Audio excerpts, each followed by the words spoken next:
New Hampshire is aging, and our aging population is living longer. And if we don't make it possible for young families to come and live here, it's kind of a long-term suicide. We need to be able to attract and retain young people to work here. We need more long-term rentals, and we need more single-family homes that our working families can afford. The lack of economic opportunity we saw as a challenge and almost a solution to build our own economic opportunity. They're not trying to create a problem, they're trying to solve a problem. You want to be a relevant community, you need to be active, aggressive, and energetic.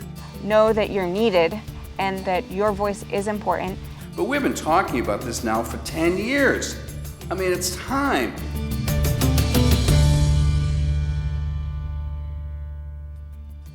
Major funding for the production of Communities and Consequences 2 has been provided by Dartmouth Hitchcock Health, New England Studios, LLC, with additional funding by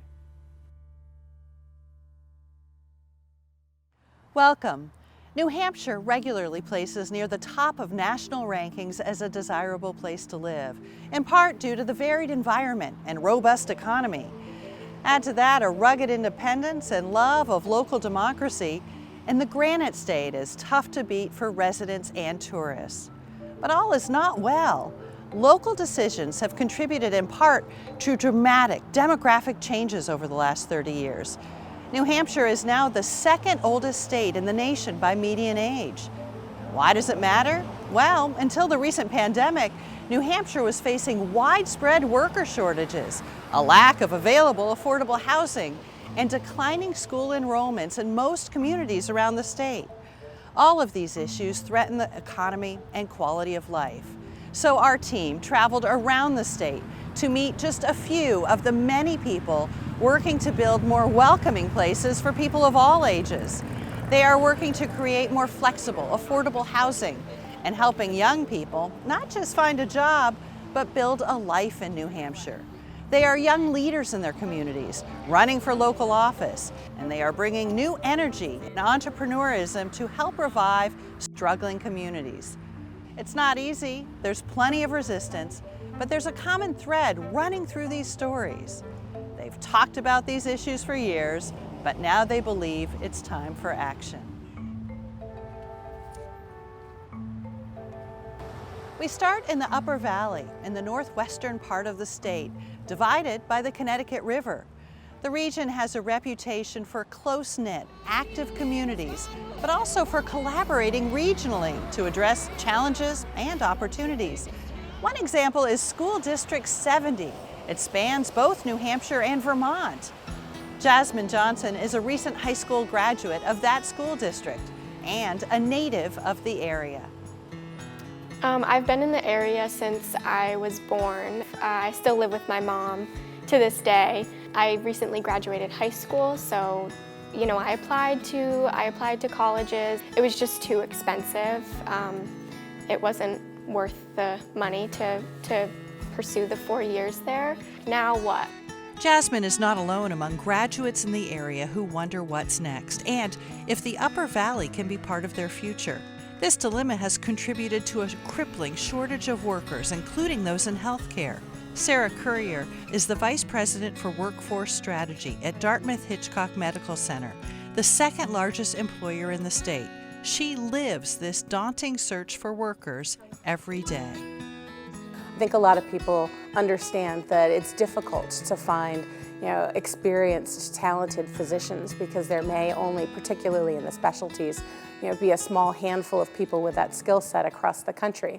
But what they don't realize is that this affects us in every part of our workforce. If I don't have enough housekeepers to clean a room or to turn an operating room over, I can't start that next surgery or I can't admit that next patient. We find ourselves every year turning patients away because we just can't get them into the hospital fast enough. Well, welcome to DART. My name is Steve Jamieson. We have Danielle Town, who's one of our flight nurses. A few years ago, Dartmouth Hitchcock took action and created programs to educate and grow its own workforce, such as experiential days and the Workforce Readiness Institute. Far beyond simply promoting careers, Dartmouth-Hitchcock has to show a clear pathway for potential workers to make a life in the Upper Valley. We have 17 high school students here with us today from 4 different regional high schools, and they are participating in our very first experiential day of the year. At the end of the day, our goal really is to kind of spark an interest in a healthcare career and make them feel like they want to be a part of this. So these are programs where we take people who don't necessarily have any skills, we put them through a paid training program, and that paid training program is tied to college credit. They can then take that college credit and round it out to help themselves get a degree, oftentimes at no cost to them. My mom previously went through the program, as well as my oldest sister. They both went through this exact program. I applied to this program as a high school student. And through this program, they're free college credits. You don't pay anything for them, and you actually even get paid to learn. Because I was able to save up so much money, thanks to this 11-week program, I've started looking at places to live. Affordable housing is really important to us. People think about it in general terms. You want to be able to live and work in the same community. But for us, it's something that's very tangible. So because of that, we've really started to think about how do we take an active role in helping to find solutions to these housing challenges. Dartmouth-Hitchcock, as a member of the Vital Communities Corporate Council, partners with Twin Pines Housing, the largest developer of affordable housing in the Upper Valley. This workforce housing project on Tracy Street in Lebanon is an example of a true collaboration to get shovels in the ground and some housing built. Twin Pines Housing Director Andrew Winter explains. So here's a great example of a role that employers can play. I'm standing on the parking lot of Mascoma Bank. This parking lot didn't see a lot of activity on a regular basis. So I actually approached Mascoma Bank and said, let's do a project together. This is a great location for affordable housing. It's on a busy commercial, in a busy commercial area, but it's also right across from public transportation. From here, you can hop on a bus and get to any of the major employers in the region. And for that reason, I thought it would be a great place to do housing. It wasn't for sale. And I was able to convince Mascoma, and they worked with us. They're providing construction financing, permanent financing, as well as investing in the project behind me in a way that allowed us to do it. We help them work through some of the different funding sources. Creating the capital stack for a project like that takes a lot of creativity, tapping into a lot of different state and federal resources. We use the term affordable housing, workforce housing. The reality is that many of the people who live here at a level equal to the larger community will have jobs. They'll be working at restaurants, they'll be working at convenience stores, they'll be working in retail, and we need them, and we need housing like this for them. Members of the community gathered to celebrate the opening of Tracy Street, a 29-unit project of 1- and 2-bedroom affordable rentals. Given how slow the process can be, people want to celebrate when projects are built and ready to be occupied. Twin Pines does an outsized role in this region, creating the housing, which is, I think, a sign of actually in some ways how the market forces have failed us when an organization like Twin Pines is stepping up to do most of the work. I think there are a lot of business leaders who participate in civic government and sit on planning boards or select boards, but there probably aren't too many of them who attend the meetings and speak out on behalf of their employees.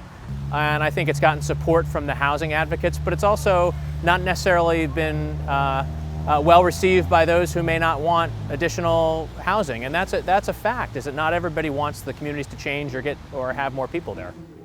That clarion call for more action on housing and workforce went out during the fall Upper Valley Business Leaders Housing Breakfast. Senior planner Kevin Geiger issued a direct challenge to business leaders. If 2 of these tables would show up at a select board meeting and support a zoning change, we can get those zoning changes passed. It's a lot about people showing up, trust me. I can talk as a planner and say, you know, businesses over here are having problems, but it's much, much more powerful for a business to actually stand up and say, I have a problem, and to hear it directly from you. We're fortunate that we're a very large employer. For a smaller employer, one of the things I would say is find somebody who does something very similar to what you do, who would be willing to partner. If you need 5 and they need 5, all of a sudden you've got 10. And if you have mutual interests, we have found with some of our partners that even when we go into a recruitment together, we don't necessarily value the same people the same way. Months after we first spoke with Jasmine, we returned to Dartmouth Hitchcock to catch up with her after she and her boyfriend took a big step. I work at Dartmouth Hitchcock as a medical assistant, and I just finished my apprenticeship in early July. My boyfriend and I recently just bought a house. We bought in West Lebanon. I live next to an old retired couple, and we get along fabulously. It's a diverse community with a lot of different ages. Right now, people aren't having a lot of kids, and they wish that people of younger, generations would come to New Hampshire and hang out because they like having us here just as much as we like having them here. So Jasmine represents one win for the Upper Valley, helping to create a pathway for her and her boyfriend to put down roots in New Hampshire. The Upper Valley simply needs thousands more Jasmines to choose the region as well. Next, we travel to the city of Keene in southwest New Hampshire. No matter where you live in the state, Keene is a drive. Here, a group of young leaders are looking to inject new energy into city government. One of them, George Hansel, grew up in New Hampshire and works in the family business in Keene. He moved away for college and then returned and has an idea why Keene is such a tight-knit community. It's tucked away over here, but I don't think people realize just how much we have going on here. People live, work, and recreate here.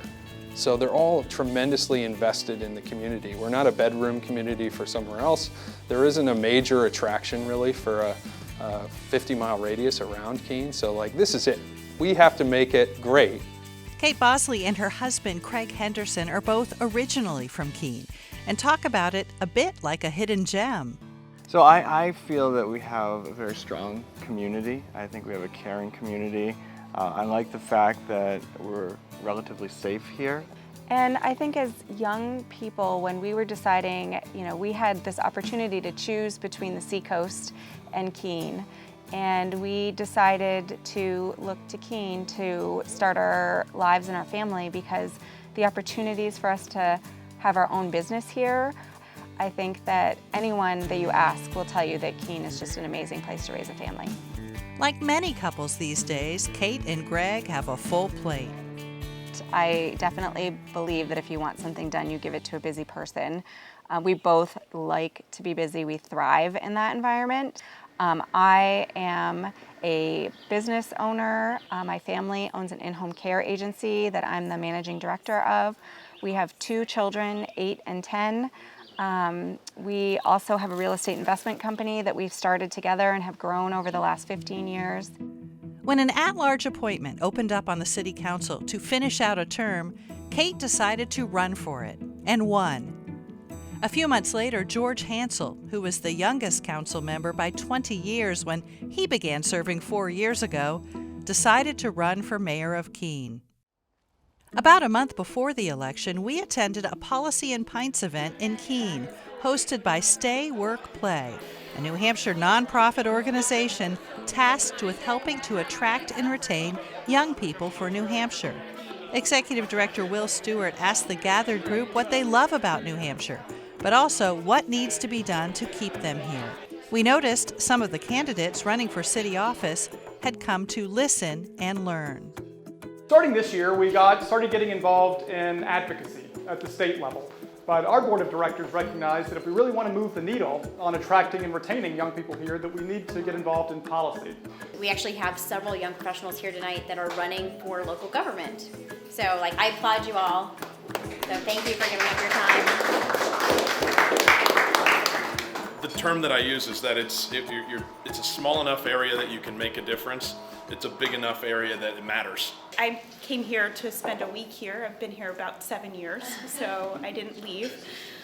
Is the passionate people who are willing to say yes to getting things done and the entrepreneurial spirit. I wish this happened all the time, because I would love to be involved with that. There's a lot of people here tonight. It's more faces than I'll probably see all next month. The conversation and craft beer continued long into the evening. Later, we spoke with George, Kate, and 2 more candidates about why they are running and the need for young people to step up and serve. One of the reasons that I thought that it was really important for me to get involved was, I was sitting with a group of friends around my kitchen island, and everyone had different gripes, and no one was really showing up to meetings and putting, adding a voice that was from my demographic. You need an economic engine, and we're working age. We're the ones that working on the businesses that are bringing the money into this region. And with that, we're able to support senior centers. We're able to support programs that can help all ages. So it's less that we want to replace, it's that we want to be involved in the process. A lot of us are involved in, nonprofit boards. There are a lot of nonprofits in Keene doing a lot of good work. It's a great way to get involved and affect the community, even if you don't want to be involved in the government side of it. It's a good business proposition to have your employees invested in the community. And especially, I think, because some of the workforce challenges that this region sees specifically, if I have an employee that's serving on a board or involved in the city council or involved in their community, they're much more likely to stay. Election day means long hours for all the candidates, holding signs at the polls and greeting voters, looking for any last-minute support. So far, so good. Not a lot of people talk about who they're voting for on the way in. So, get a lot of smiles, and sometimes that's friendly, sometimes they're voting for you. What are you today? You're my what? Secret weapon. Supporters eagerly gathered at Machina Kitchen and Art Bar, where results were expected around 8 p.m. But of course, started hitting phones across the city much earlier. For mayor, the radio's tally was 2586 for George, 2312 for Mitch. So 274 votes apart. So more than 10% gap. So George won Ward 3 too. He won Ward 3, 554 to 490. All right. He won every ward. George Hansel was elected mayor of Keene, while Kate Bosley, Mike Remy, Kat Workman, and Mike Giacomo were also among winners for city council. Congratulations to all the new councilors and everybody that ran. Thank you. This is just the start.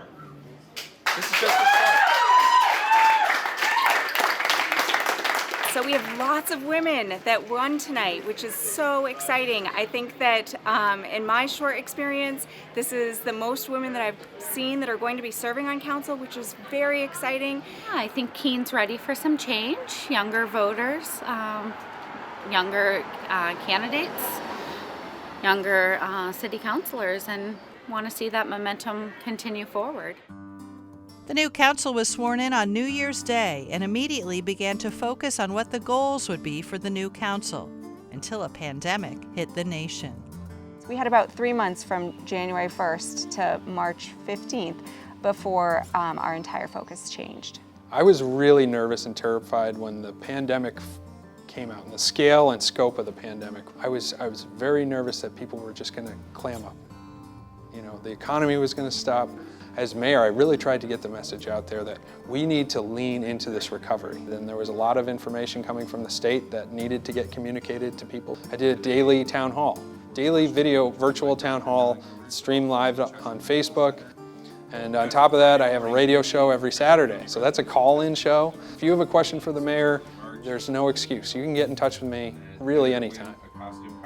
I think that there could be a lot of people wanting to find communities like ours that are maybe a little bit more isolated and not thriving metropolitan cities, but are still cities, still have access to higher education and a thriving community, but create a little bit of a safety zone for them, and they can still do their work here remotely. But we have to have infrastructure for that. So Keene needs its own stimulus plan. And it really involves 3 major projects. One is the business hub with Keene State College, which involves investment from companies, linking up companies and manufacturers with the college and developing a workforce there and creating a hub for that interaction. The second one is an arts and culture corridor, which is a $30 million project right in the heart of downtown Keene. We have a ton of artists in the area, great storied history there. This will give it a home. The third is our downtown revitalization project. It served us very well, but it's time to give a little facelift and refresher to downtown. And in order to attract people, you need 1, jobs for them to be in, and 2, houses for them to live in. And so what we're working on right now is a housing revitalization project that will just take a block by block, fix up some of this older housing stock we have in Keene. That the houses have great bones, but they haven't been reinvested in as they should be. And they need to be fixed up to modern standards so that people really want to live there. And that's going to be a key component to getting the young workforce that we need to move here and stay here. Beyond enacting policies to attract and retain young workers, Keene and other communities will also need to reach out to more diverse constituencies as well. We have a growing population of people of color in the community, and it's growing all the time. We have to embrace that, and we have to bring people in the community who represent those different constituency groups, give them ownership of the city, which they deserve. They have every right to it. And it starts with the mayor reaching out and making sure that it's not just him and his friends on every board and commission. If you want to attract attention and you want to attract new residents, new companies, you want to be a relevant community, you need to be active, aggressive, and energetic. And it's not even about age, it's just about drive to get something done. And we have people that are stepping up to really lead and get it done.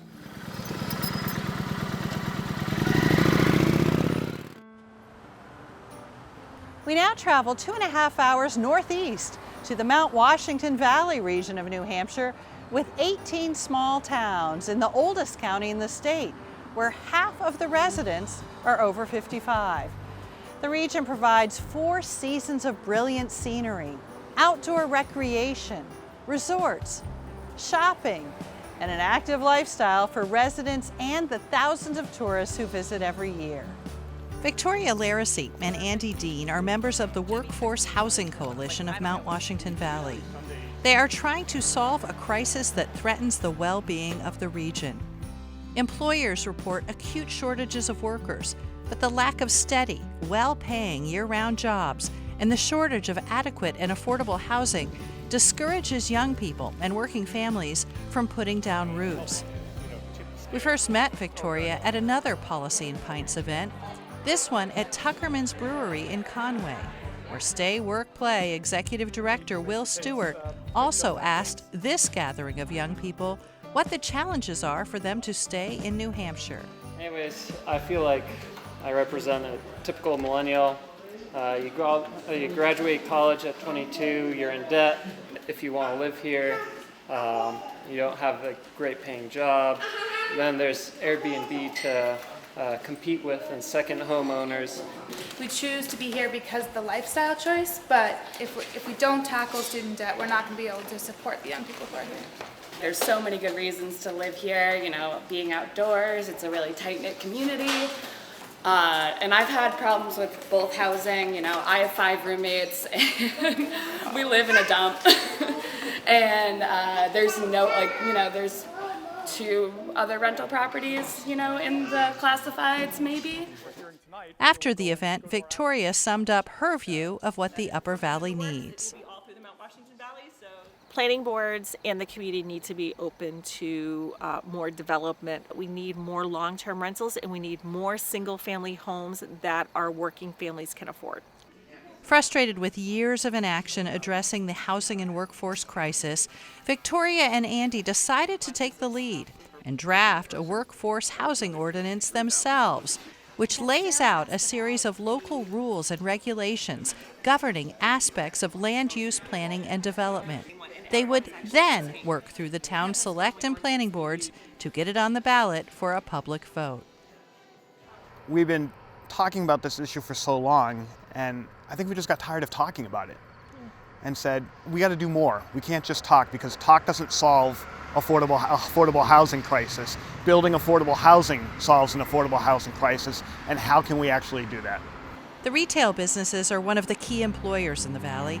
Dot Siebold is general manager of Settlers Green, the largest shopping outlet in the region. She understands Victoria and Andy's frustration with previous housing efforts. Victoria was telling me that they weren't getting the support of the planning board, and I said, that's okay. You know, you need to go just do it yourself.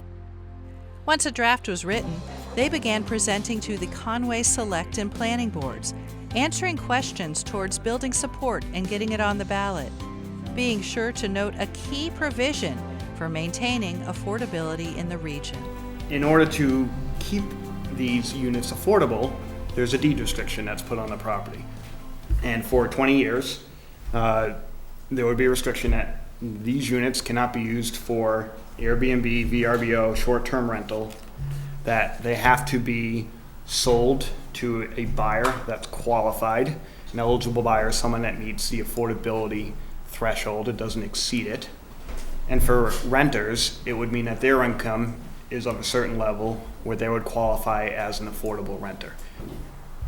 I think we as a town need to look at the housing as best way we can, and I understand the concerns David has, and there's a lot of sites in this village or in this valley that are not suitable for multifamily housing, but I can come up with probably 20 sites that within North Conway Village and in Conway Village could be turned around and retrofitted into residential housing and affordable housing. To me, it's the first time in a lot of years that I've sat on the boards that we're actually being proactive about housing. It's a shame and a little bit that we didn't do this maybe 10 or 15 years ago and sort of beat the curb. One member of the planning board is skeptical that the ordinance is really feasible.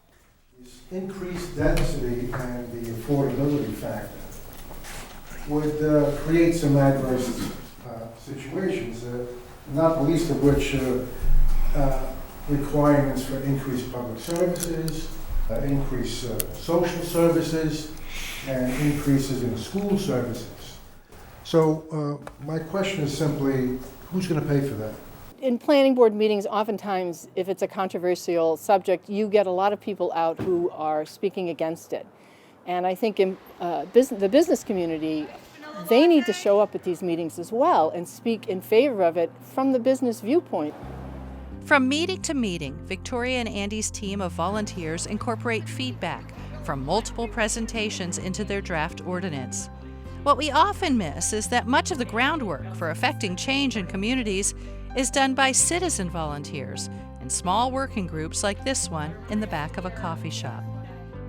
They are deciding whether or not they are going to put our warrant article that they've been presented with up for public discussion. At that public discussion meeting, they will decide whether or not it goes on the ballot. The first planning board meeting of the new year presents the final hurdle to see if the board will endorse their petition ordinance to be on the ballot.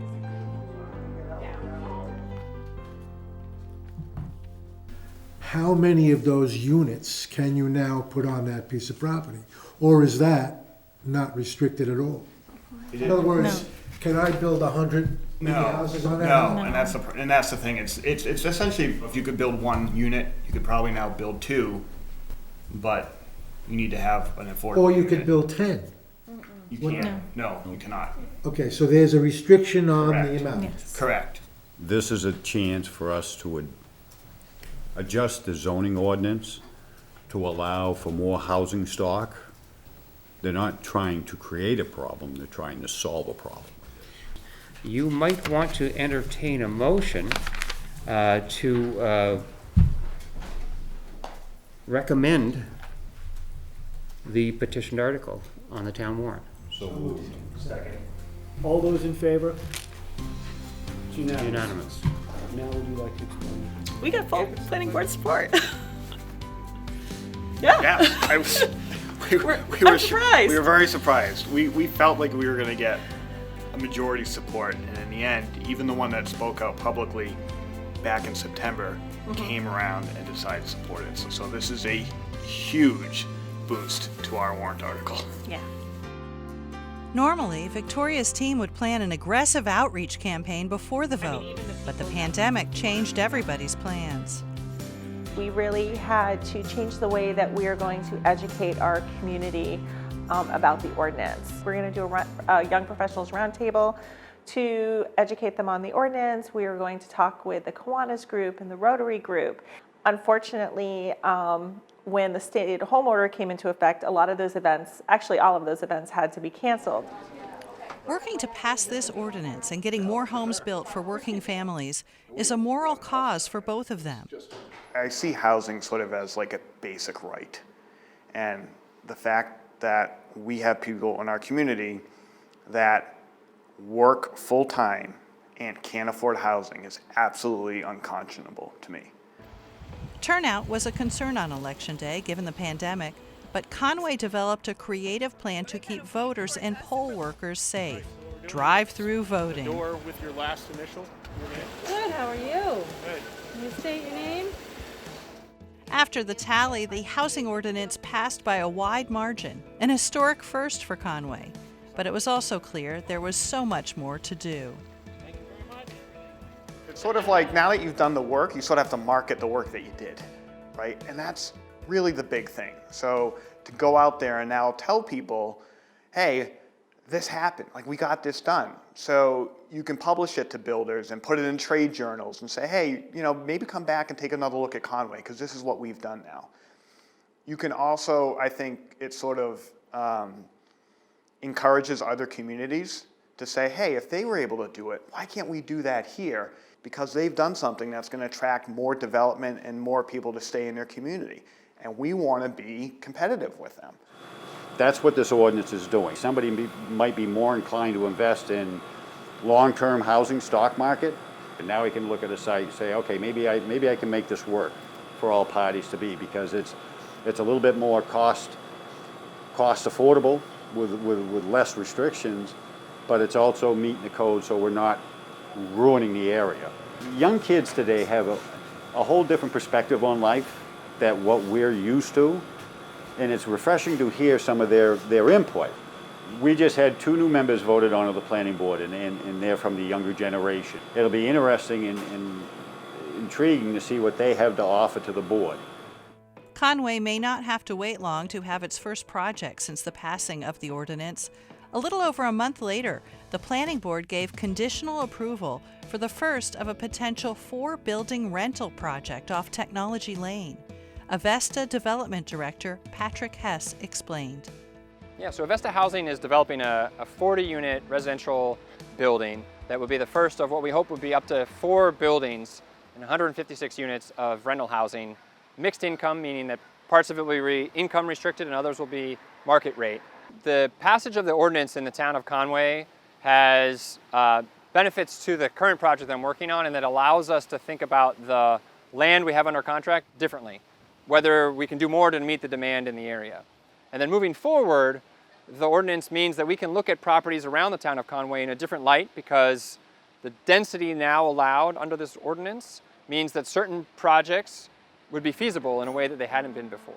Well, I think what happens in communities, we're so focused on bringing our concerns and our questions to our local elected officials and our government, saying these are the things that we are really looking for change in our community. And we have the expectation that they're going to take the ball and run with that.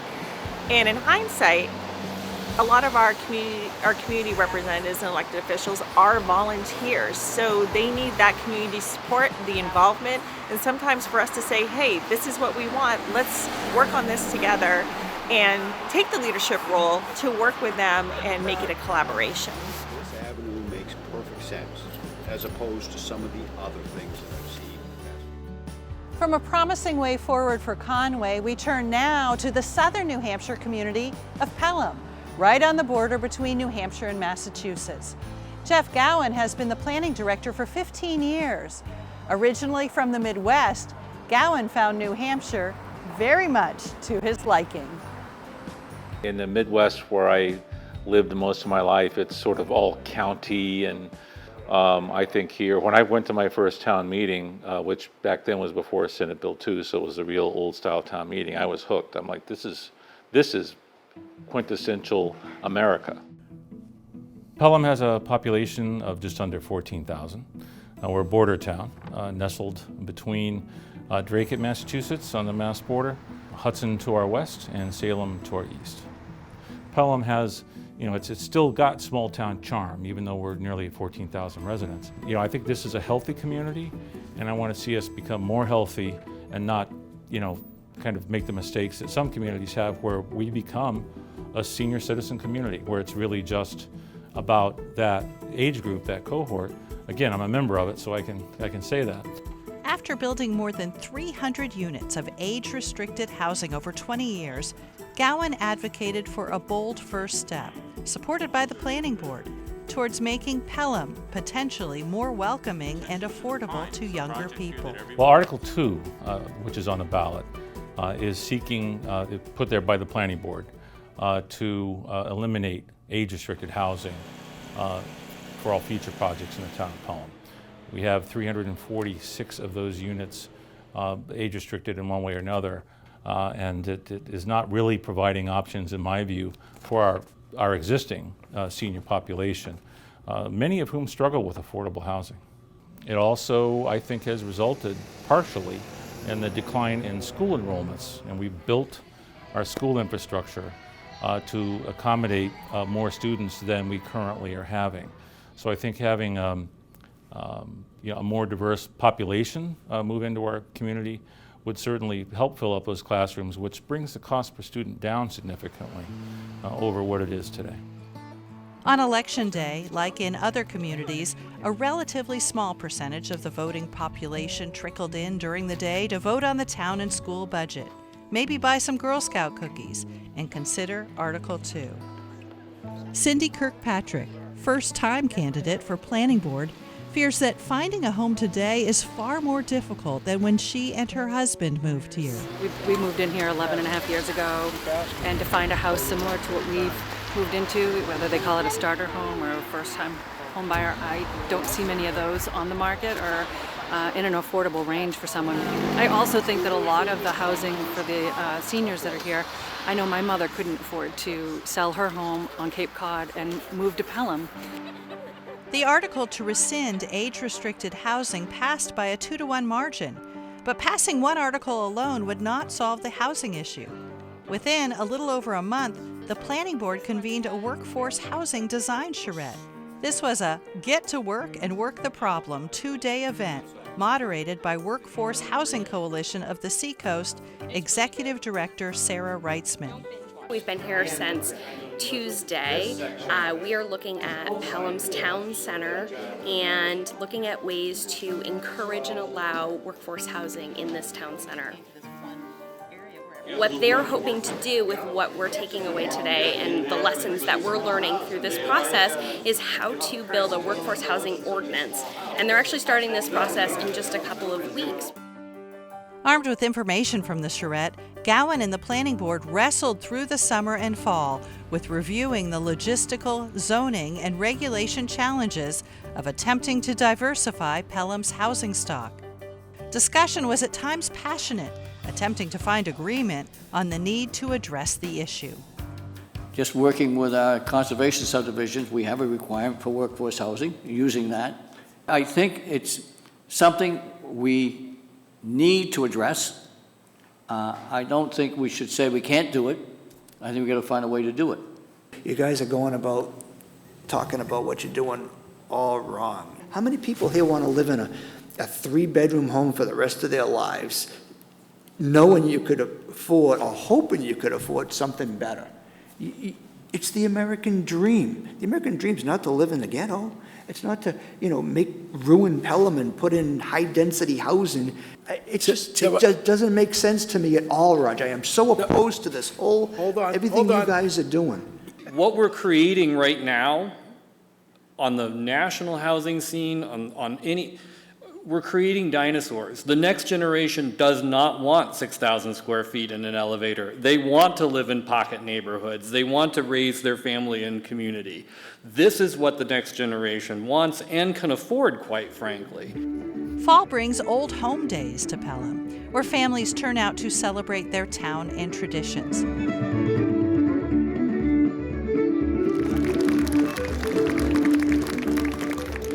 Planning Board held a work session to try drafting a workforce housing ordinance for the coming year's ballot. Despite some early momentum, more vocal resistance to change emerged, while guest speakers tried to explain the possibilities. The town has to drive the bus as far as affordable housing specifically. A developer is not going to come into town and say, oh, I want to do affordable housing. You might get one or two that might do that. And it takes a special breed and it takes a special company or individual, and there's some out there, a lot out there, and I'm working with a lot of them, that specifically have figured out the formula in order to do that. To think that we're going to use density and offset the fact that there is no such thing as affordable building is absolutely absurd, especially in Pelham where we can't go over 30 feet in 2 stories. You know, it's not going to happen in this particular town. Maybe in a city. Well, I hate to burst your bubble, but I'm doing it right now. I'm doing a project in Hampton Falls. It's an affordable project. It's a tax credit project. So can you do high performance construction and make it affordable? Absolutely. We've said this before as residents in this town, and I'll state for myself, I don't want to see Pelham turn into Dracut. Dracut is stacked with house after house after house in high density and lower valued homes. You know, we really like the feel of our rural town. I've lived here for almost 20 years and I really enjoy living here. Think about the fact that this board's been passing out density left and right for 55 and elderly projects now for 15 years, 20 years. Yeah. They're dense as hell. People don't like the way they look, except the people that love them and buy into them.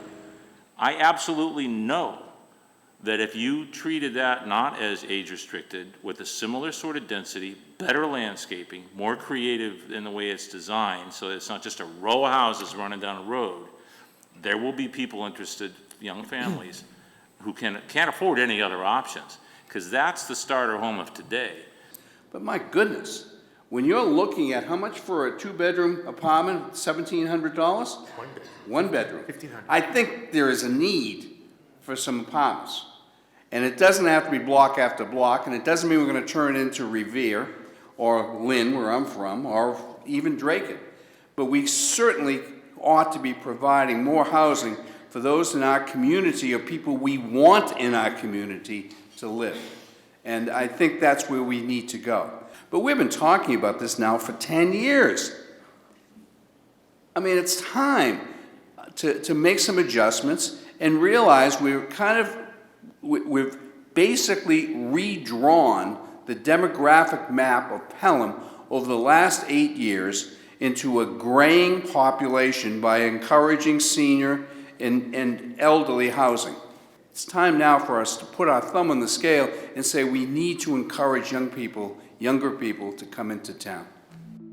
Realizing that a new workforce housing ordinance might have to wait another year, Gowan, along with Planning Board Chair Roger Mountblue and developer Mike Castagna, drove to Hampton Falls to look at Castagna's affordable housing project that, with modifications, could potentially work in Pelham. Yeah, we're at the Meadows in Hampton Falls. The design it's not obtrusive. It's scalable. It fits here, you know, and it fits in a rural character. It's not out of place. It's a pleasant place to be. Yeah, being informed is important, you know, and we'll do other visitations at other sites, and we gathered a lot of information that we're going to digest today, and then we'll share with the board members. Being able to show the general public what these projects can look like. Yeah. Because it's very hard for people to visualize. They hear density, they picture some pretty terrible stuff in their minds. Yeah. And it can work. This March election day, there was a shakeup on the planning board, electing members less interested in residential development. Would you like to buy some Girl Scout cookies? And Tim Doherty replaced Roger Mountblue as planning board chair. Representative Nunez has his thoughts on what prompted the changes. Because the people that live here want our town to stay a rural town. And the more that you develop a town, and the more that you increase stacked housing, and the more that you increase smaller lots and smaller houses for less money, the more of a big city feel you get in your small rural town. We absolutely turn into a suburb, and the people that live here don't want to be a suburb of anything. They want it to stay a small rural town. Oh, I know. One example, things that are confusing is the term workforce housing. That ought to be changed, the way it's described. More affordable housing for all ages is really. Now that's a bit of a mouthful. It's something everyone understands what is meant. I know that there's an opinion out there, many have, that, well, if you can't afford a $500,000 house, then go someplace else. Well, I get it, and I understand that perception and that opinion. And if we don't make it possible for young families to come and live here, it's a long-term suicide, because our community will not do well in the long term if we don't have young people welcomed and part of our community. Finally, we travel to the truly rural community of Bradford, New Hampshire, off Route 89 past Concord. It's a small community at the gateway of the Lake Sunapee region that from first impression looks like its time has passed. Hannah Flanders grew up in the area, builder Mike Bauer moved here in college, and both remember a different Bradford. So I grew up in Wilmot, which is part of the Kearsarge region, a few towns over, and I had lots of friends who lived in Bradford, and it was a super fun place to hang out because we had a lot of friends who lived on Main Street. The 4th of July was always a big event that everyone came to Bradford for. When we first came to Bradford, my wife and I, and there was lots of young people here, and there's things to do, there was a lot of business, and we moved away, began our family, and decided to move back. We noticed that there were no young people around here anymore in this town. The local market that was here was called the IGA. That went out of business, and so that went. And so now it was really quiet. Definitely not a lot of opportunities for young kids to come and get a job or a place to live. Years later, a group of Hannah's friends from the area returned and together founded the Kearsarge Food Hub and Sweet Beet Farm and Market to provide a new local food option to help jumpstart change in Bradford. The Kearsarge Food Hub is designed to help create the infrastructure to distribute local food here in our community, but more than that, we're trying to build relationships within the community, create space for people to come together, share ideas, share food, and just strengthen our community spirit, from the ground up and through the food that we eat here at home. About 5 years ago, 5 of us came together, so that's Pierre Hahn and Franz Hahn, brother and sister. They've grown up here in Bradford, born in France, moved and grew up here. Garrett Bauer, who is basically born right across the street, and myself, and Lauren Howard is the only transplant, really. She came from Kennebunk, Maine. She met Franz in college up in McGill, and we kind of reeled her in. Now, the lack of economic opportunity we saw as a challenge and almost a solution to build our own economic opportunity. The stars aligned in many ways. Mike and Claire James were looking for a place to move, a rural area, but also a place that had potential for more economic and community opportunities. They have been incredibly generous with how they've helped us see missions come to life. And it just so happened that Mike James partnered with Mike Bauer, who is Garrett Bauer's dad, one of our co-founders, and they bought this old building here in town, this 10,000 square foot old inn. It had been abandoned for 10, 15 years.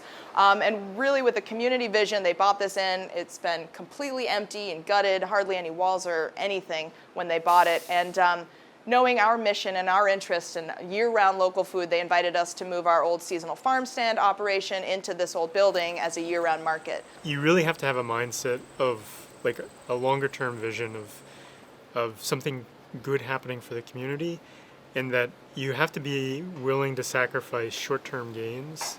But if you're just looking to create a commercial real estate space, rent the going rate, I would hazard to guess that almost everybody in here, high level of difficulty succeeding if that had been the case. And right from the get-go, I mean, the enthusiasm that we received and felt throughout the community was so palpable. encouraging. I mean, I don't think we would be here right now without No, all that those first people year being had- like, this is great, this is so awesome. I'm not sure what you guys are doing, but I like it. And I think that was Yeah. very encouraging. It was, in a way, kind of a magical combination of these young people that came with this enthusiasm and this plan and this idea, and they were met with people that said, okay, let's let this happen, and let's help it happen. I think it was this intergenerational connection that we have. I mean, from the minute we started, Kathleen, who's been like our hub mother, she's been she was working on trying to get a co-op here 30 plus years ago. She kind of came in and helped us formulate ideas and tactics to kind of move forward. The word I think about when I think about what's happening here is insourcing. One job at a time, they're looking at what the community needs, and they're finding somebody to develop those skills to meet the needs. And so now we have insourced the job here in Bradford of a baker, and we've insourced the job of a store owner, and we've insourced the job of farming, and we've insourced the job of helping the community serve itself. It allows young people to become producers of goods without having to wait for maybe somebody's going to walk by and buy this product. We've already talked to the community already needs this product, and we're now just fulfilling that. In addition to the market, the old Bradford Inn houses a cafe, yoga studio, and healthcare recycling business co-owned by Hannah's husband, John. Bradford is beginning to tackle the housing challenge as part of the 2020 master plan to maintain momentum. There is a big need and opportunity for housing to keep up with all the people that want to move to town. There's a lot of energy going on here, and a lot of people are like, yeah, I want to move to Bradford, but the housing is definitely one of the main lacking points there. Hannah knows they need to be part of finding these solutions. Yeah, definitely. We've been very proactive to become a part of the community development and some of those not so exciting realms like the planning board. On the planning board, they were talking about the master plan that happens every 5 years or so, and just having ourselves as part of that conversation means not only are we interested in the outcome, but we're creating the outcome. Part of what I'm interested in doing is making this small community be able to support itself with its own market and its own businesses, and provide and get some jobs for younger people here, you know. I mean, I'm hoping that we can and we will be offering real tangible jobs in the near future through our organization. I also hope that we can serve as an example of what people can do in a rural area.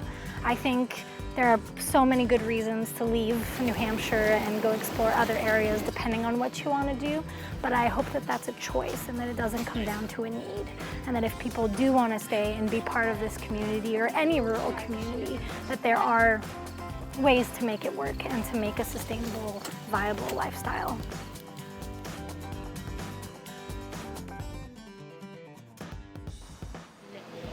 Our tenderloin is right there, but yeah. We returned to Bradford as Hannah and the Kearsarge Food Hub were responding to the changing needs of their community in the face of the pandemic. We just decided to pivot entirely, and our quaint little local market became an online shopping experience, which was a completely redesigned function. We didn't have any online shopping before this. You know, providing a way for people to access food in this very uncertain time just became the utmost priority. Everything else that we were working on just kind of fell away. And we hyper-focus on, well, how do we keep buying from our local farmers? How do we make that food accessible to our customers? And additionally, how do we make that food accessible to people who might not be able to shop? And just as we were hearing about, you know, unemployment numbers skyrocketing, it's like, well, how are those people going to access the foods that they need? We've refocused our efforts on food security and our food access partners. Being nimble and adapting quickly to community needs, Hannah also has an eye for expanding and creating future opportunity for Bradford. I think it's about not only expanding, but looking to what we already have. You know, there's some empty buildings, some prime real estates around, and we're all wondering, well, what's going to happen with that spot and that spot? Still totally unsure, but how can we make the best use of the infrastructure that's already all around? There's a lot of potential there. Seeing that potential is just the beginning for these intergenerational partnerships. Across New Hampshire, there are many more similar stories and similar people who work every day to improve communities. They need help. They need other residents to volunteer or simply show up to meetings and vote in local elections. It will take all of them doing a small part to build thriving communities and begin to nudge the Granite State's demography back into balance. Major funding for the production of Communities and Consequences 2 has been provided by Dartmouth Hitchcock Health, New England Studios, LLC, with additional funding by and the following. I think to be a vibrant place to live, you really want a dynamic, multi-generational community. There's so many different opportunities available, and they're certainly all looking for younger, fresh blood to carry on the mission. Change is hard for people, and not everyone wants to see it happen all at once, but if you're open to just working together and taking those steps you'll have the end result somewhere down the line. We're here, we're doing this, and we're reliable, and you can trust the issues we're bringing to the table are important, and you can trust that we're going to help solve them. You talked earlier about, do I feel threatened, by this up and coming wonderful generation? It gets me up in the morning. It makes me want to think about how I can help. Future looks like staying here in New Hampshire. We plan on staying here for years and years to come.